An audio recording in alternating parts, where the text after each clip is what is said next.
하나님과 함께 걷는다고 하는 것이 무엇입니까? 단순히 주일에 경건하게 지내는 것 이상의 의미가 있습니다.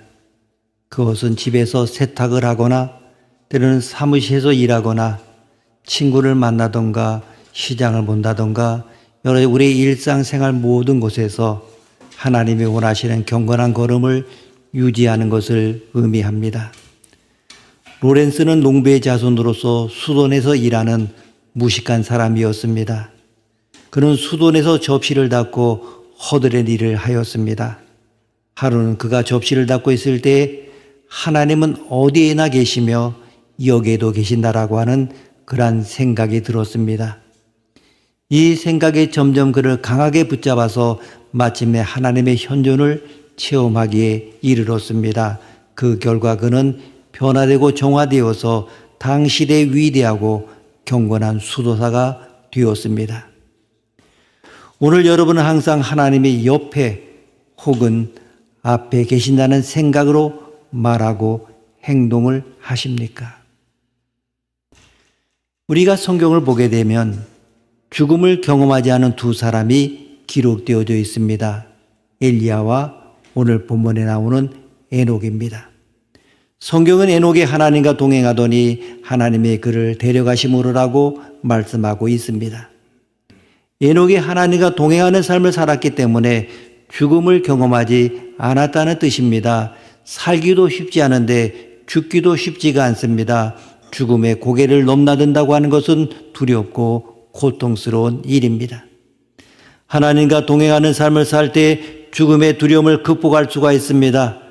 에녹은 하나님과 동행했고 하나님을 기쁘시게 한 사람입니다. 가치 있고 차원 높은 성숙한 삶을 살았습니다. 그는 성공적인 인생을 살았습니다. 사악한 시대의 경건한 삶을 영위한다고 하는 것은 결코 쉽지 않았을 것입니다. 에녹은 평범하고 가정적인 사람이었습니다. 분명 그에게도 많은 고통과 문제들이 있었고 갈등들이 많았을 것입니다. 그럼에도 불구하고 하나님과 동행하는 삶을 살았고 하나님이 동행하셨기에 그 모든 것으로부터 승리할 수 있었습니다. 에녹의 개인적인 능력이라기보다는 하나님과 동행하는 삶이 성공과 승리의 비결이었음을 발견하게 됩니다. 하나님과 대항하면서 하나님을 떠나서 성공하려고 하는 우리 모두에게 새로운 도전과 회개를 촉구하는 음성으로 들려집니다. 이 시대에서 에녹처럼 하나님과 동행하는 삶을 사는 우리 모두가 되어야 합니다. 그런데 성경은 에녹을 죽음을 보지 않은 인물이라 이렇게 소개하고 있습니다. 그가 어떤 사람이기 때문에 죽음을 보지 않은 인물이라고 칭송을 받았습니까? 그 뜻을 살펴보기 전에 먼저 다뤄야 할 문제가 있습니다. 성경에 그가 믿음으로 살았다고 하는 그런 부분입니다. 그렇다면 이 믿음은 무엇을 의미하는 것입니까? 믿음이 좋은 사람이라 우리가 말할 때 여러분 어떤 사람이 떠오릅니까? 그냥 우리는 보통 주일 성수를 잘하고 헌금과 11조를 잘 내고 눈물로 기도하는 사람을 떠올립니다. 봉사를 잘하는 그런 사람을 떠올립니다. 하지만 그것만으로 믿음 좋은 사람을 설명하기에는 어딘가 모르게 의문점이 생깁니다. 그 의문을 풀기 위해서 믿음으로 살았던 에녹이 어떤 삶을 살았는지 살펴보면 이것은 곧 믿음의 본질을 우리가 알아내는 지름길이라고 하는 것입니다. 믿음으로 산 에녹을 죽음을 보지 않고 옮겨졌다 이렇게 표현합니다. 오늘 5절 말씀 함께 읽습니다. 믿음으로 에녹은 죽음을 보지 않고 옮겨졌으니 하나님이 그를 옮기심으로 다시 보이지 아니하였느니라. 그는 옮겨지기 전에 하나님을 기쁘시게 하는 자라는 증거를 받았느니라. 아멘. 지금 히브리서 기자는 에녹에 관하여 평가하기를 믿음으로 에녹은 죽음을 보지 않고 옮겨졌다 이렇게 말하고 있습니다. 하나님과 동행하는 삶이란 바로 변함없는 믿음의 삶입니다.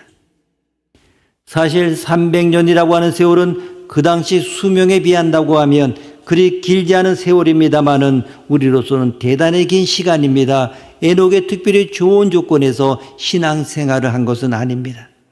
그는 자녀를 낳았고 가정생활을 영위해야 했던 평범한 생활인이었습니다. 이러한 상황 속에서도 그 긴 시간을 오직 믿음으로 살았습니다. 그래서 하나님께서는 그를 친구로 삼아주시고 피곤한 인생의 황혼이 오기 전에 하나님의 집으로 옮기셨던 것입니다. 자신의 바쁜 일상을 합리하여 믿음 생활을 제대로 하지 못하는 우리들에게는 에녹의 신앙은 많은 교훈을 주고 있습니다. 믿음이 없거나 부족하다면 하나님을 떠나거나 관계가 깨어집니다. 동행의 삶이 아닌 대립과 대항의 삶을 살게 됩니다. 거기에는 평화와 행복이 아닌 불화와 불행의 삶이 시작이 됩니다. 여러분, 믿음은 금보다 더 귀합니다. 영원한 가치를 가지고 있습니다. 믿음이 있어야 하나님을 기쁘시게 할 수 있고 천국에 가기 때문입니다. 믿음은 하나님의 최고의 축복입니다. 알렉산더 맥클레렌이라고 하는 박사는 당대의 가장 명쾌한 성경 주석가 중에 한 사람이었습니다. 어떻게 해서 그가 훌륭한 신학자가 될 수 있었느냐 하는 것은 특기할 만한 사실인데 어느 날 한 사람이 그에게 물었습니다. 박사님을 이렇게 성공시킨 주 요인은 무엇입니까? 이렇게 물었습니다. 맥클레런 박사는 자신에게 성공이라고 하는 말을 갖다 붙인 데 대해서 먼저 유감을 표시하고 난 다음에 아직까지 한 번도 어겨본 적이 없는 자신의 한 가지 습관에 대해서 이야기를 했습니다. 그 습관이라고 하는 것은 하루에 1시간씩 오로지 하나님과 함께하는 것이었습니다. 그가 정해놓은 그 1시간은 아침 9시부터 10시까지였습니다.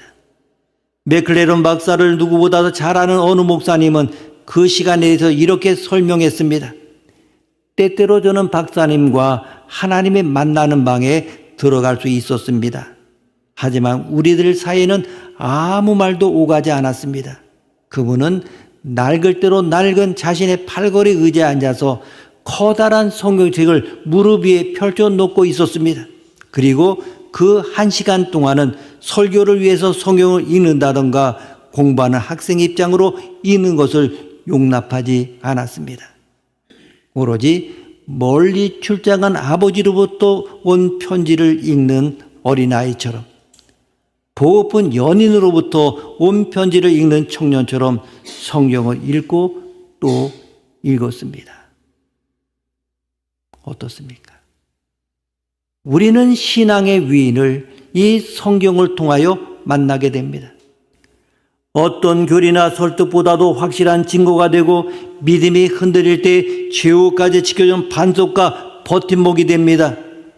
온전한 예배가 무엇인지 가르쳐준 아벨, 일생 동안 하나님을 기쁘시게 하고 동행한 에녹, 세상의 이목을 의식하기보다는 하나님께 시선을 두었던 노아, 부름받은 바로 그 자리에서 발걸음을 옮겼던 아브라함, 하나님의 약속을 신뢰한 사라, 그리고 이삭, 야곱, 요셉, 모세. 성경에 나타난 이런 신앙의 인물들, 선진들 되새기다 보게 되면 놀라운 사실 하나를 발견합니다. 이 모든 이들의 삶을 진두지휘하시는 연출자 하나님을 만나게 된다는 것입니다. 이들이 이렇게 살 수 있었던 것은 하나님께서 그들을 움직이셨고 그들과 동행하셨기 때문입니다.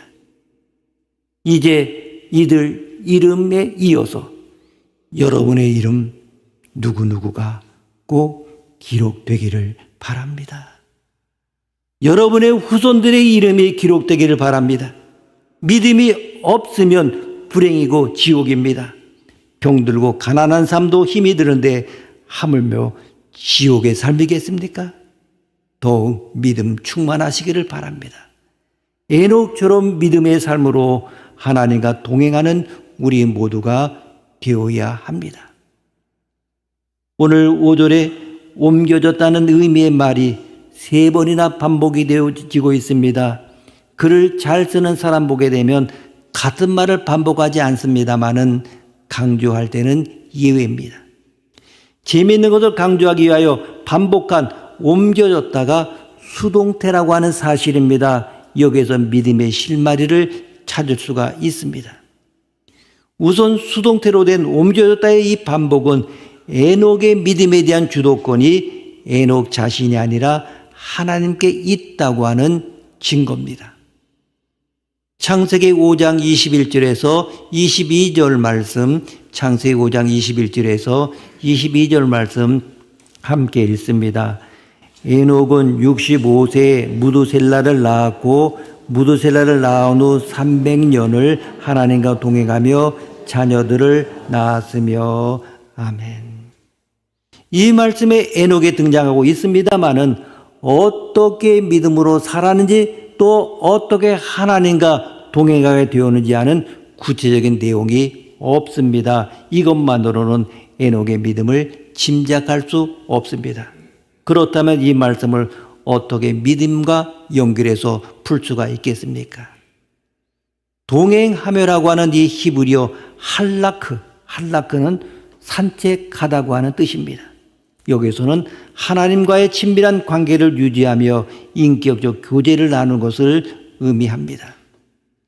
이처럼 죄악에 관영한 가운데서도 오직 하나님만을 바라보며 그의 뜻을 쫓아 산 자로는 또한 노아가 있었는데 그 역시 뭐라고 표현합니까? 하나님과 동행한 자라고 칭찬을 받고 있습니다.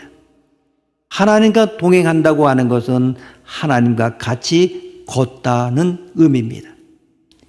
에녹이 하나님의 뜻을 추구하며 하나님의 형상을 닮으려 노력했다는 말입니다. 하나님 앞에서 지속적인 순종으로 경건한 삶을 살았던 것입니다. 바로 이 동행하는 삶이라고 하는 것은 생각과 말과 행동에 있어 하나님만 기쁘게 하는 삶이고 자신의 욕망이나 의지보다 하나님의 뜻을 받들며 오직 하나님의 일에만 전념하는 삶입니다. 에녹은 이러한 순종의 삶을 300년 동안 유지했던 것입니다. 3일, 3달, 3년, 30년이 아니라 300년 동안 하나님 앞에 가는 순간까지 지속적인 순종의 삶을 살았던 것입니다.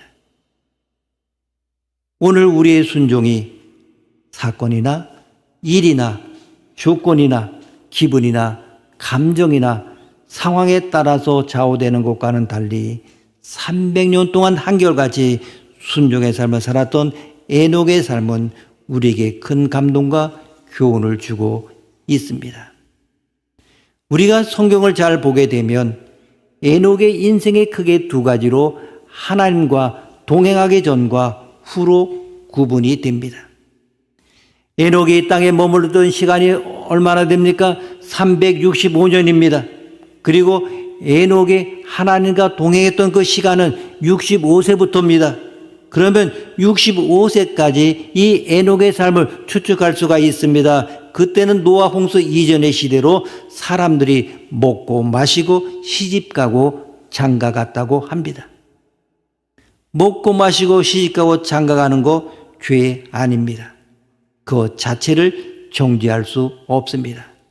다만 노아 홍수 이전의 사람의 삶을 이렇게 표현한 것은 그들이 먹고 마시고 시집가고 장가가는 데에만 인생의 목적을 두고 살았다고 하는 것입니다.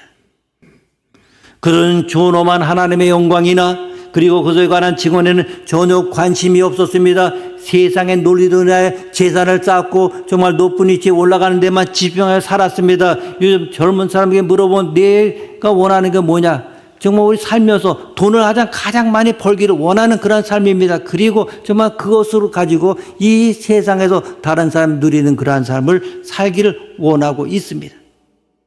그런 삶이라고 하는 것은 영적인 능력을 완전히 상실한 것입니다. 바로 이것이 죄입니다. 에녹도 65세까지 그들처럼 세상의 논리를 쫓아서 살았습니다. 이렇게 세속의 삶을 살던 어느 날 하나님이 에녹에게 계시를 주십니다. 이 계시에는 여러 가지 방식이 있습니다. 초자연적인 계시도 있습니다만은 일반 계시도 있습니다. 해가 뜨고 지고 달이 뜨고 지는 전체의 운행을 보면서 이 천지가 말씀으로 지어진 줄을 믿음으로 아는 것, 이것은 바로 자연 계시입니다. 에녹의 경우는 아들 무드셀라 탄생이 그것입니다. 그 이름에는 놀라운 뜻이 담겨져 있습니다. 히브리에서 무드셀라의 기본적인 뜻은 이 아이는 죽을 것이다 라는 뜻입니다. 무드셀라, 이 아이는 죽을 것이다. 그런데 두 번째 뜻을 보게 되면 보낸다는 뜻입니다. 그리고 이 둘을 합치면 창문이라고 하는 제3의 의미가 생성이 됩니다. 하나님이 무드셀라를 에녹에게 주심으로써 이 자식이 죽으면 하늘 창문을 열어서 홍수를 보낼 것이라고 하는 심판의 메시지의 말씀입니다. 성경에서 가장 장수한 무드셀라, 인류 역사에서 가장 오래 산 그를 통해 우리는 하나님의 무한한 인내와 사랑을 느낄 수가 있습니다. 무드셀라의 장수는 폐역한 인류가 하나님께 돌아오도록 오래 인내하시는 하나님의 사랑의 상징입니다. 이것은 개인의 복이 아닙니다. 무드셀라의 죽음이 곧 홍수의 심판이기 때문입니다. 무드셀라가 죽은 해 노아의 나이가 600세에 되던 해에 홍수가 터졌습니다. 이처럼 하나님의 말씀은 정확합니다. 에녹의 입장에서 생각해 본다면, 그런대로 현재에 만족하며 살아가는 에녹에게 갑자기 하나님이 아들을 줄 것과 그 아들이 죽은 후에 심판할 것을 계시하신 것입니다. 히브리어로 동행은 할라크 에트이고 목적지를 향해 함께 간다는 뜻을 넘어서 사귐이 있는 동반이라고 하는 의미를 가지고 있습니다. 미국의 정치가에 운명하였던 윌리엄 제닝스 브라이언이 남긴 글입니다. 나는 수박씨의 힘을 관찰해 본 적이 있습니다. 수박씨에는 흙을 밀어젖히고 나오는 힘이 있습니다. 그건 자기보다 220만 배나 더 무거운 것을 뚫고 나옵니다. 수박씨가 어떻게 이런 힘을 내는지 알 수가 없습니다. 도저히 모방할 수 없는 색을 껍질 바깥으로 우러나오게 하고 그 안쪽에는 하얀 껍질, 그 안쪽에 다시 검은 씨가 촘촘히 박힌 붉은 속을 어떻게 만들어낼 수 있는지 나는 알 수 없습니다. 그 하나하나의 씨는 또다시 차례차례 자기 무게 20만 배를 뚫고 나올 것입니다. 이 수박씨의 신비를 설명할 수 있다면 나도 신의 신비를 설명해 주겠습니다. 이 글을 읽으면서 생명 씨앗인 말씀의 가능성을 더욱 확고히 깨달았습니다. 여러분, 이 말씀은 씨앗입니다. 수박 씨앗은 비교할 수 없는 능력이 말씀의 이 씨앗 속에 담겨져 있습니다. 이 말씀을 받으면 구원을 얻습니다. 이 말씀을 받으면 마귀의 유혹을 이깁니다. 이 말씀을 받으면 세상에 감당할 수 없는 용기를 얻습니다. 그러나 하나님이 아무리 말씀을 많이 부어주셔도 마음이 닫혀 있으면 말씀을 받을 수 없습니다. 하늘에서 내리는 빗물을 받기를 원한다면 그릇을 준비해야 됩니다. 그리고 그 그릇은 열려 있어야 합니다. 아무리 하늘에서 소노비가 내린다 할지라도 그릇이 닫혀 있다면 빗물을 받을 수가 없습니다. 열린 마음이 무엇입니까? 순종의 마음입니다. 하나님의 말씀을 순종의 마음으로 받아야 합니다. 말씀을 받는다고 하는 것은 순종한다는 것을 의미합니다. 말씀을 받고 순종할 때 우리 삶은 변화됩니다. 이 에녹 인생의 주도권은 하나님께 있습니다. 에녹의 믿음은 하나님과의 동행에서 출발하고 그 주도권은 하나님으로부터 온 것입니다. 이처럼 믿음은 우리의 신념이나 자기 암시나 자기 확신이 아니라 죽었던 영적 세계 속으로 하나님이 찾아오셔서 나와 관계를 맺는 데서부터 시작이 되는 것입니다.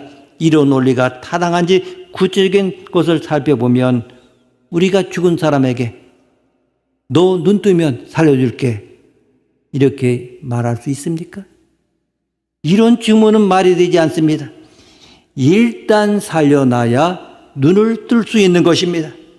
따라서 믿으면 구원받는다는 것은 사실 논리적으로 맞지가 않습니다. 이것은 단지 수사학적인 표현일 뿐입니다. 우리는 이미 하나님의 은혜로 말미암아 영적으로 감격이 살아난 상태입니다. 감각이 살아있는 상태로 죽었던 자리에서 하나님의 은혜로 주신 것입니다. 에베소 2장 8절 말씀, 에베소 2장 8절 말씀 함께 읽습니다. 너희는 그 은혜에 의하여 믿음으로 말미암아 구원을 받았으니 이것은 너에게서 난 것이 아니요 하나님의 선물이라. 아멘.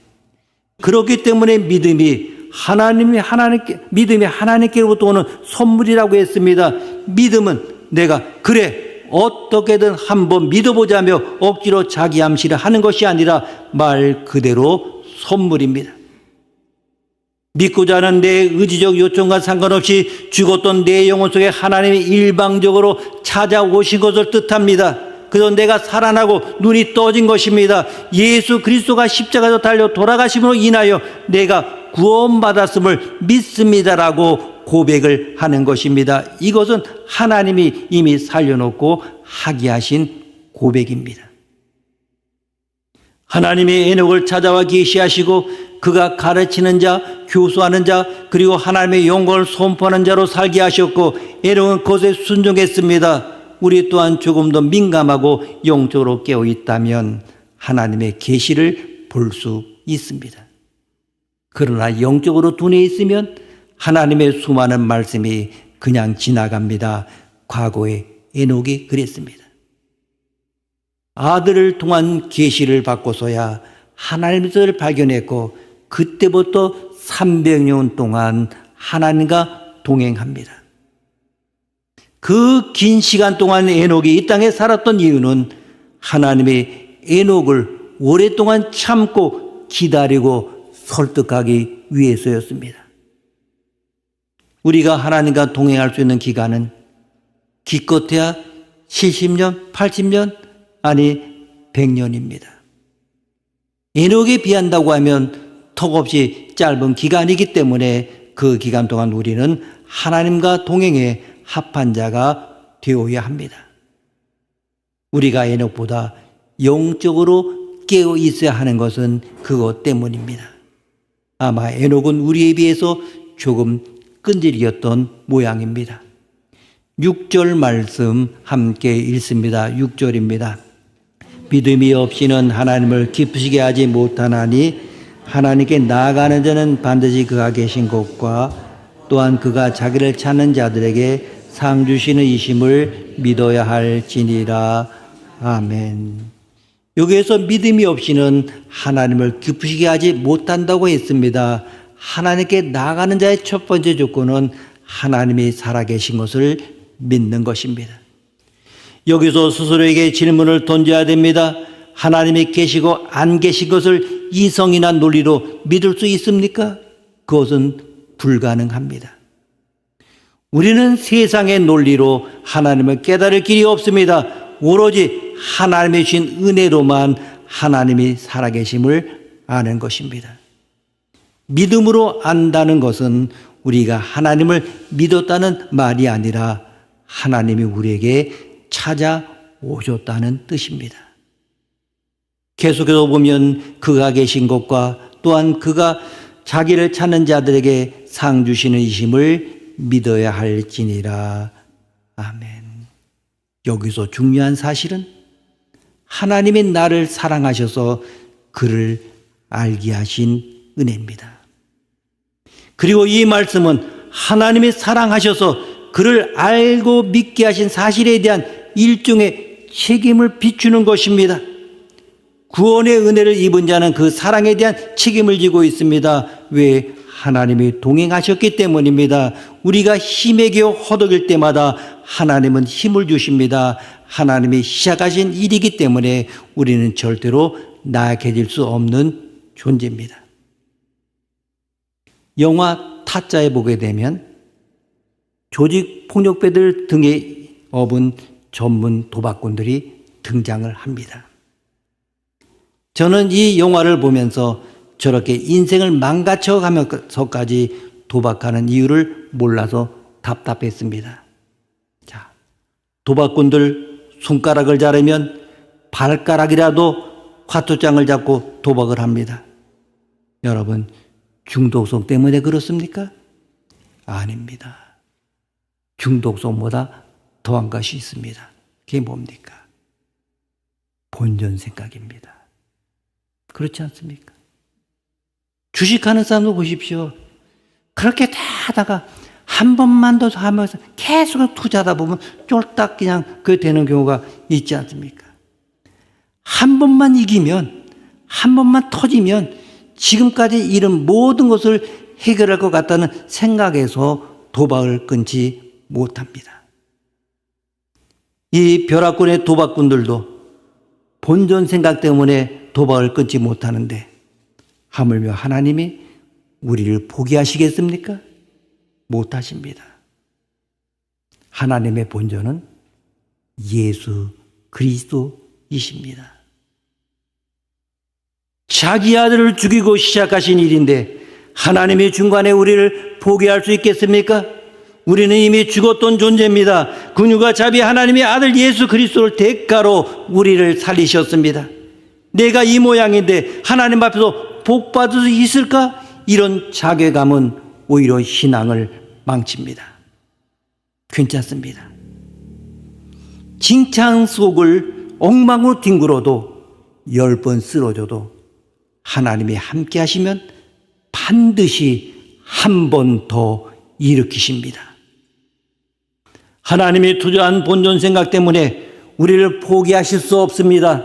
지치고 공부에서 쓰러질지라도 일어설 수 있는 힘과 소망이 우리에게 근거한 것이 아니라 하나님께로부터 온 것이기에 우리는 다시 일어날 수 있습니다.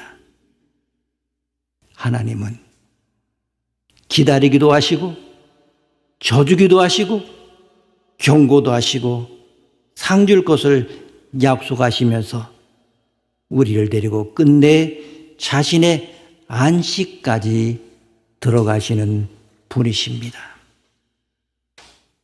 이런 하나님이 오늘도 우리와 동행하고 있습니다. 기도하시겠습니다.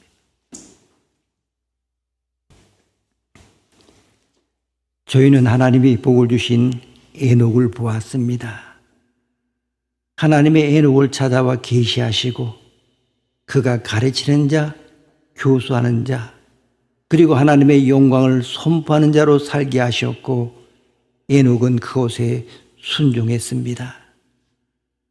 저희도 조금만 더 민감하고 영적으로 깨어있어 하나님의 계시를 볼 수 있게 하시고 우리의 자녀가 이런 복을 받게 하시고 우리가 하나님의 이름을 부르며 기억하며 사는 복된 자녀가 되게 하여 주옵소서. 존귀하신 예수님의 이름으로 기도드립니다. 아멘.